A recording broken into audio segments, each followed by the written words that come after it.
Bonjour à toutes et à tous, bienvenue dans l'école du futur. Je suis ravie de vous retrouver au sommaire de cette émission.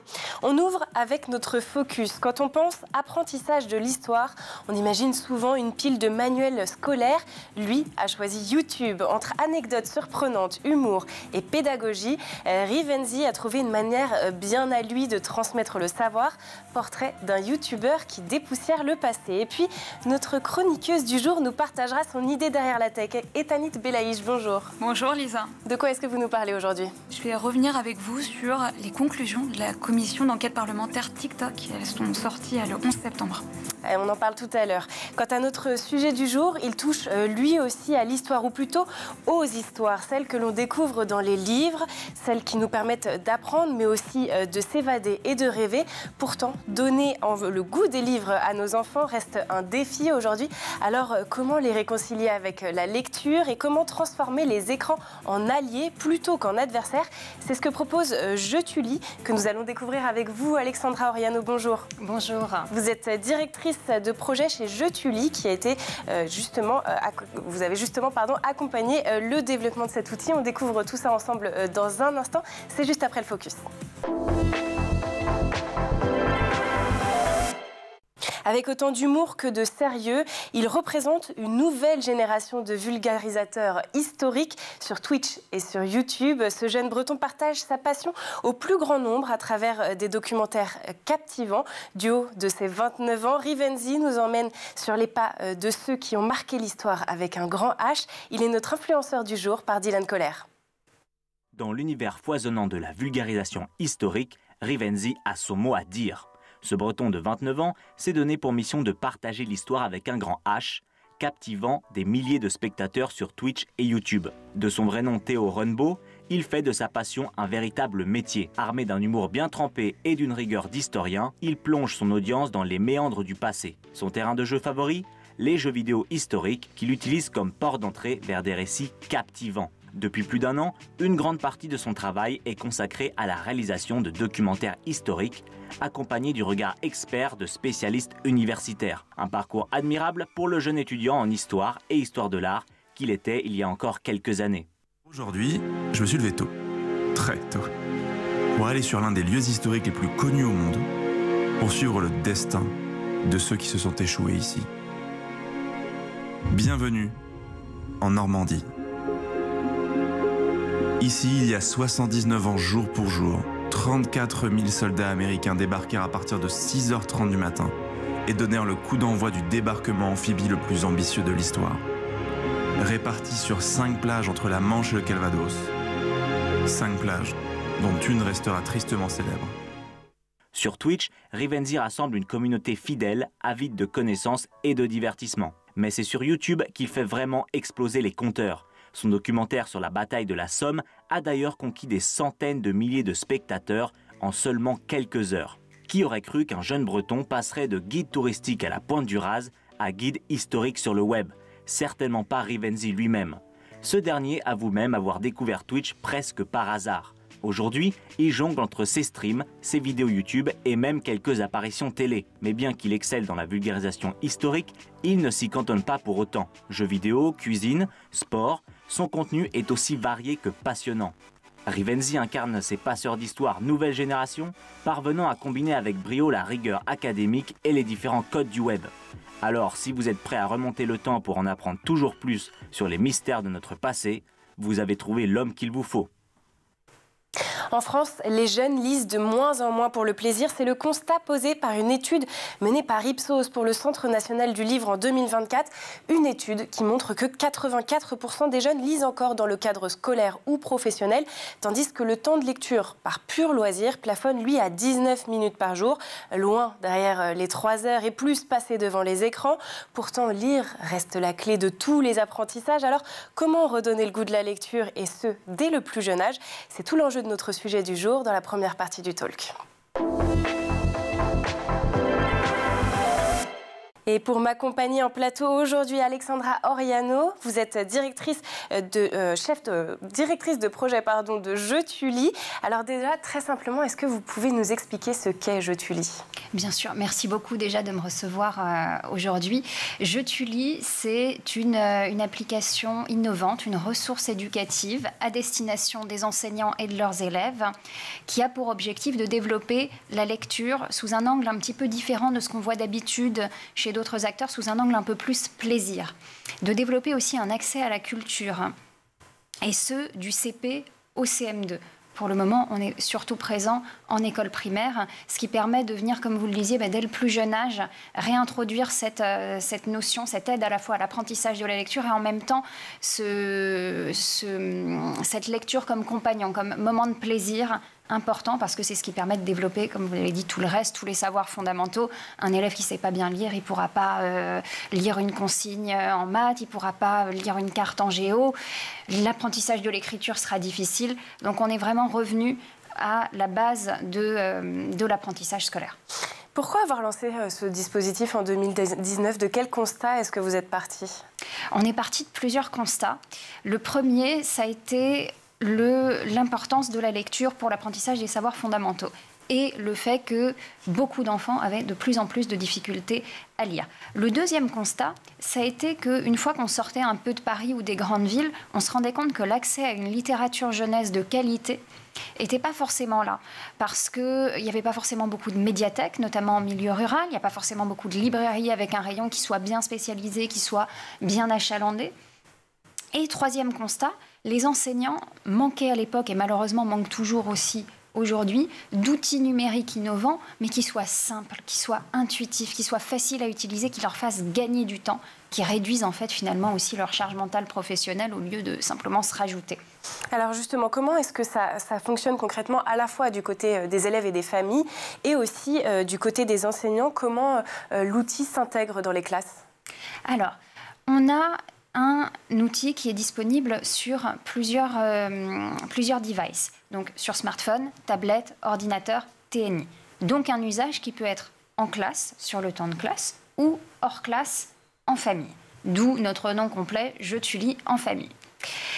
L'enseignant va avoir accès à une bibliothèque de 300 références de la littérature jeunesse qui sont issues soit des listes EduScol, soit validées avec des IEN et des inspecteurs des académies, notamment d'Ille-et-Vilaine, mais aussi de Paris, de Versailles et également de Lille. L'enseignant va donc recevoir ses suggestions sur son espace Je Tully à lui, qui est l'exact reflet de ce que voit l'élève. Donc ça lui permet de ne pas avoir besoin de trop y réfléchir. Il sait que ses élèves voient peu ou prou la même chose que ce qu'il est en train de visualiser. Il va pousser ses suggestions sur les équipements de ses élèves. Et pendant une semaine, les élèves et leurs familles vont avoir accès au livre dans son intégralité. Pourquoi 7 jours uniquement ? Parce qu'on ne voulait pas que justement cet outil numérique se substitue au livre imprimé. On veut que ce soit une porte d'entrée vers le livre imprimé. Et on sait que les enfants ont besoin de relire à nouveau, parfois relire des centaines de fois pour bien s'approprier une histoire. Et dans toutes les classes où on a expérimenté, au moins un élève se procurait le livre d'une manière ou d'une autre, un livre qui l'intéressait particulièrement, le demandait pour Noël ou pour son anniversaire, allait en librairie, en médiathèque. Sur quels critères justement sont sélectionnées les œuvres ? Parce que, alors, j'ai bien compris qu'il y en avait 300. Je me demande aussi pourquoi limiter à 300. Mais quels sont les critères sur lesquels elles sont sélectionnées ? Alors, on s'est limité déjà à 300 pour ne pas avoir un catalogue qui soit trop lourd pour les enseignants. Parce que si on met 3000 références, ce qu'on pourrait faire, il y a beaucoup de choses en littérature jeunesse, ça va devenir impossible. Déjà que les enseignants ont beaucoup de mal à renouveler un petit peu leur bibliothèque jeunesse, c'était trop. Donc on s'est mis d'accord avec ceux avec lesquels on travaille pour s'arrêter à 300, ce qui permettait d'avoir suffisamment de variété et en même temps d'être sûr que la qualité soit au rendez-vous et qu'on s'y perde pas trop. Les critères vont être avant tout la diversité. Donc on va avoir des genres très différents. On va avoir de la poésie, des pièces de théâtre, des contes, des abécédaires pour les plus jeunes, des romans qui vont être plus longs pour le CM2. C'est vraiment la diversité qui a été clé pour constituer ce catalogue. À l'origine, Je tu lis est un outil de lecture, on le comprend, mais est-ce qu'il permet d'aller plus loin, peut-être de travailler la compréhension, l'analyse ou même l'esprit critique à travers des exercices ou autres ? Pour le moment, il est disponible sur les ENT, Benelux, École Directe et bientôt sur le Gard dans une version avec le catalogue de littérature jeunesse. Mais à terme, nous développons des modules d'activité qu'on a déjà expérimenté au collège, par exemple avec Cartolivre, qui est un réseau social fermé autour du livre, là plutôt adolescence pour le cycle 4. Mais en effet, le fait de développer des activités est quelque chose qui nous tient beaucoup à cœur et de les développer aussi pas que pour les bons élèves, parce que souvent quand il va y avoir des activités, ça peut être très frustrant pour un élève qui a un peu de difficulté, puisqu'il va se dire mais en fait voilà, c'est juste mauvais ce que j'ai répondu, j'ai pas bien compris, j'ai pas bien lu, j'ai pas réussi à faire l'exercice. Donc on essaye aussi beaucoup de développer cet aspect-là. Vous avez choisi pour la partie financement que ce soit les municipalités qui mettent la main à la poche. Pourquoi ce choix et est-ce que finalement il ne risque pas de créer des disparités entre les communes les plus à l'aise financièrement et celles qui sont plus modestes ? Alors on est financé en effet par les municipalités via le budget annuel des écoles. Ceci étant dit, contrairement à d'autres EdTech, on est resté sur un forfait assez maîtrisé. D'abord, on est disponible sur Benelux dans la version School Infinite. Donc, quand les écoles payent cet abonnement, elles ont accès à tout notre catalogue. Sur École Directe, on est sur un tarif à partir de 13 € par mois, qui peut être arrêté aussi à tout moment quand il est pris sans engagement. On n'a pas vraiment peur quelque part de cette disparité parce que ce prix, on l'a aussi développé avec des enseignants et des enseignants qui étaient notamment dans des milieux un petit peu plus ruraux. On en a parlé, on a consulté tous ceux qui avaient participé à l'expérimentation et on a mis au point le prix qui était finalement le plus juste. Comparé à d'autres EdTech, on est même assez en dessous du marché. Vous le disiez en introduction de cette émission et c'est important, Je tu lis, c'est aussi pour pouvoir renouer avec le plaisir de la lecture. C'est le segment que vous avez choisi. Est-ce que ça reste du coup essentiellement de la lecture plaisir ou est-ce qu'on a quand même un cadre scolaire, des livres qui peuvent être étudiés dans le cadre scolaire ? Absolument. La plupart sont issus des listes EduScol, donc sont tout à fait adaptés à un usage scolaire, même si on les choisit aussi pour qu'ils puissent être lus et découverts en autonomie par des jeunes, mais les ouvrages sont souvent utilisés en classe. On a eu par le passé des enseignants qui nous disaient finalement les élèves ont beaucoup aimé tel titre, donc on a choisi de l'étudier. Certains éditeurs nous mettent aussi à disposition toutes leurs fiches pédagogiques que nous ensuite on va pouvoir confier aux enseignants qui vont pouvoir, s'ils le souhaitent, continuer absolument cette exploration en classe. On continue à en parler bien sûr en seconde partie d'émission, mais il est temps de prendre une petite pause et pour ce faire, je vous propose de faire un tour du côté de la planète tech. Images et vidéos, c'est toujours le meilleur d'Internet et c'est toujours l'œil de Dylan Colère.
Et nous voilà de retour sur le plateau de l'École du Futur, toujours en compagnie de mon invitée Alexandra Oriano, directrice de projet de Jeux Tully, une plateforme pour redonner le goût de lire aux plus jeunes, que ce soit à l'école ou en famille. On continue à en parler dans un instant. C'est tout de suite après la chronique d'Etanit Belaïch qui a une idée derrière la tech.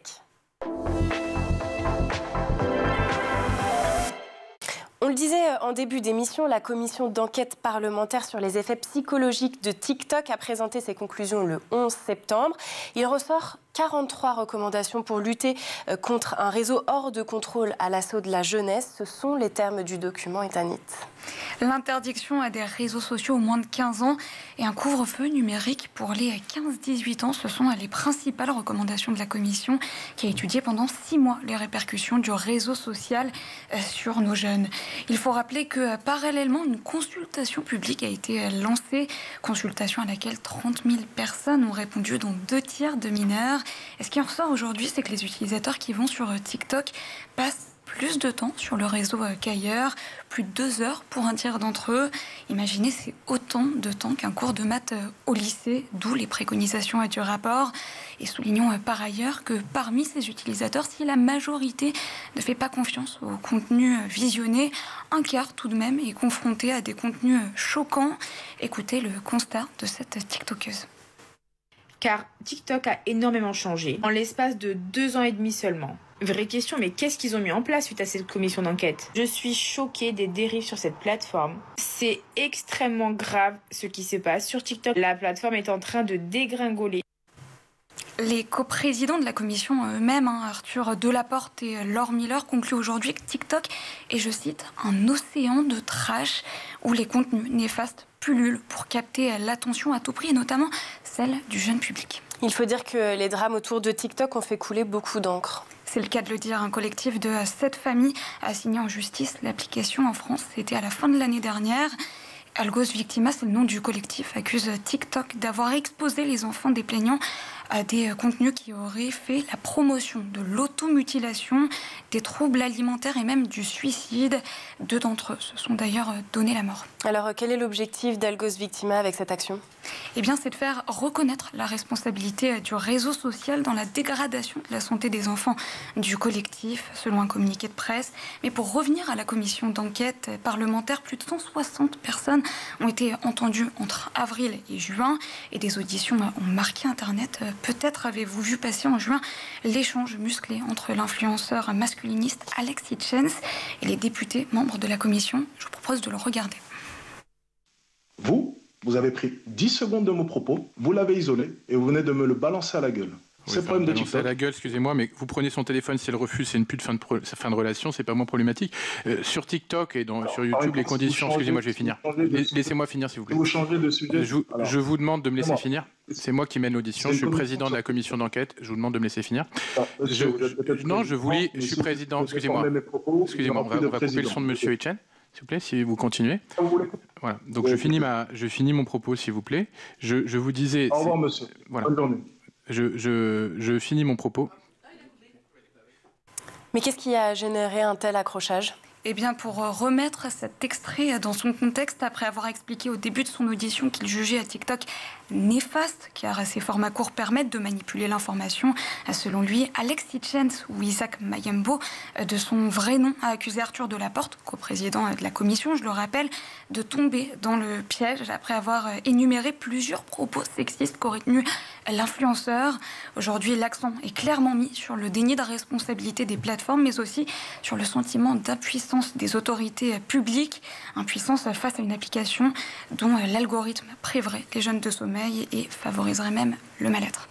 Avec la chute du gouvernement de François Bayrou intervenue le 8 septembre, le rapport de la commission risque de rester de côté face à d'autres priorités que sont le budget pour l'année 2026 ou les alliances politiques. Reste donc à savoir qui aura le dernier mot dans les mois à venir, l'algorithme ou l'Assemblée nationale. Mais vous serez là, bien évidemment, pour nous en parler, Etanit.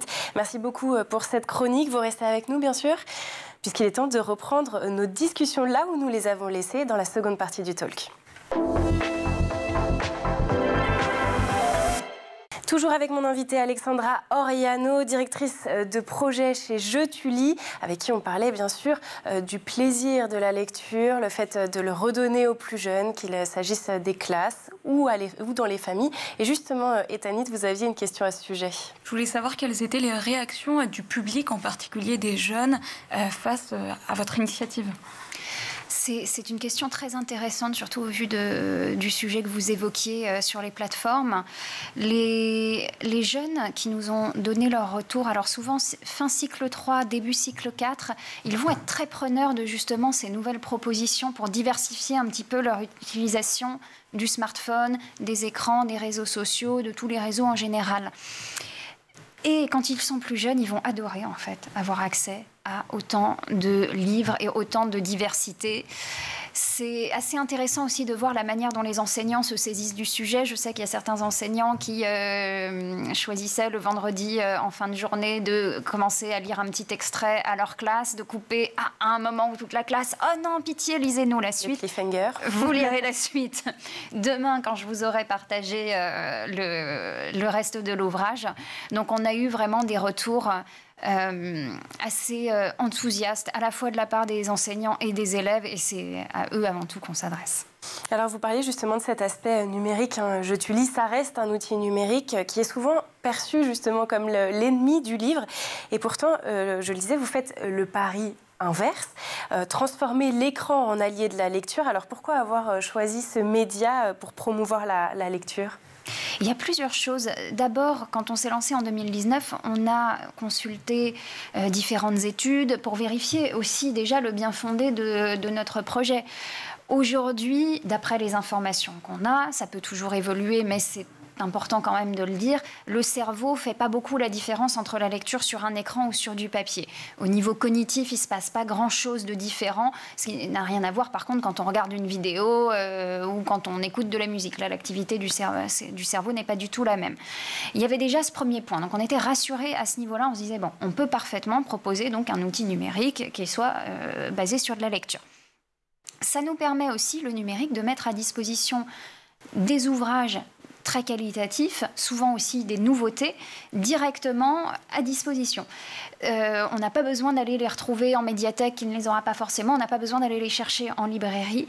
Et enfin, dès 2019, mais ça s'est surtout accentué en 2021, après les confinements, les enseignants ont été très demandeurs d'outils qui leur permettent de contrebalancer justement le mauvais usage des écrans et du numérique. J'ai eu plusieurs enseignants en direct qui me disaient quand ma classe passe son temps sur Netflix, sur YouTube, c'est important que moi je puisse aussi leur apprendre que le smartphone, l'ordinateur, la tablette, ça ne sert pas qu'à se divertir. Ça sert aussi à travailler, à rechercher, à poser une réflexion, donc aussi à lire. Ça n'est pas que là que pour s'amuser. J'imagine aussi que vous avez pris en considération quand même que le numérique, ça reste aussi, quand on lit sur une tablette ou sur un smartphone, le risque d'être déconcentré potentiellement par une application qui nous ferait un petit peu de l'œil à côté ou même par des notifications. Est-ce que ça a été pris en compte aussi ?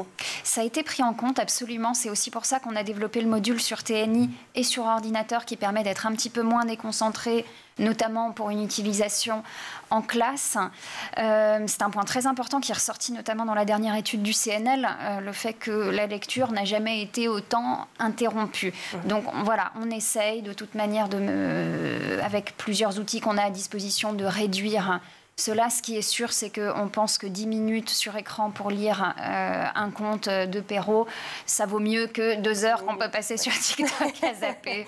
J'imagine aussi que ça permet, le numérique, de réduire les inégalités en termes économiques, puisque malheureusement, aujourd'hui, se fournir des livres, ça peut être un petit peu cher pour certaines familles.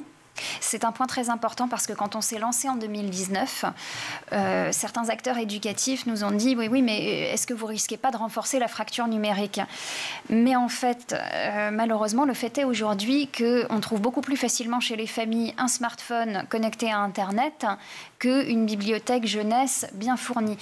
Je Tu lis ne va pas nécessairement être là, en effet, pour les gens qui ont un accès royal à la lecture et à la littérature jeunesse. Par contre, je sais que dans plusieurs classes classes dans lesquelles on est intervenu, il y avait des familles allophones ou des élèves en situation de grande précarité. Et là, Je Tullie va être un outil qui va leur être accessible. Parce que quand vous ne parlez pas français, même avec les meilleures intentions du monde, comment vous trouvez un livre jeunesse adapté et de bonne qualité pour votre enfant? Quand vous vivez sous une tente dans la rue parce que vous êtes réfugié, comment vous occupez votre gamin autrement qu'avec un téléphone aussi, faut bien l'occuper le soir. Donc voilà, Je Tullie a été aussi un outil dont se sont emparés les enseignants participants pour réduire également cette disparité d'accès à la lecture et à la culture. Autre point, Je Tullie se présente aussi comme un outil pour accompagner les élèves en situation de handicap ou ayant des troubles 10. Comment ça se traduit, ça, concrètement? Ça va se traduire sur certains livres par une version audio disponible en karaoké. Donc, qui va surligner, le mot en question va être surligné au moment où il est lu à haute voix. Ça va se traduire aussi par le fait qu'on est présent sur le Gard. Donc, on a répondu à toutes les demandes en termes d'accessibilité du Gard et des ENT de l'Éducation nationale de manière générale. Et on travaille également sur une liseuse intelligente qui va permettre beaucoup plus facilement d'isoler les mots ou de passer dans une lecture adaptée aux élèves 10.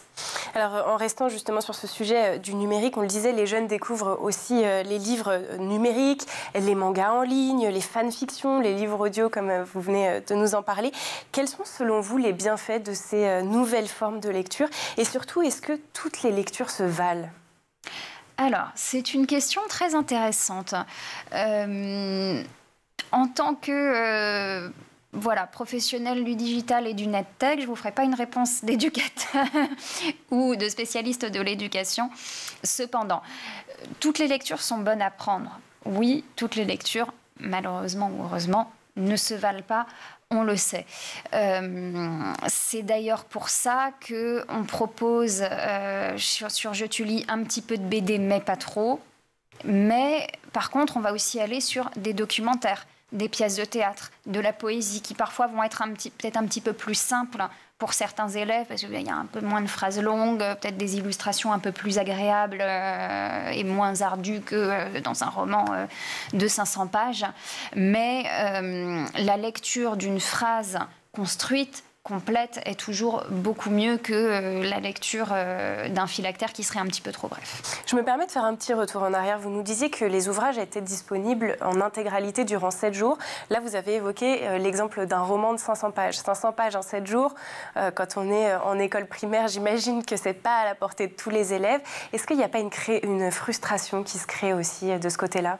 Alors, quand on a un livre qui excède, on va dire, une 50aine de pages, on va le faire en plusieurs épisodes.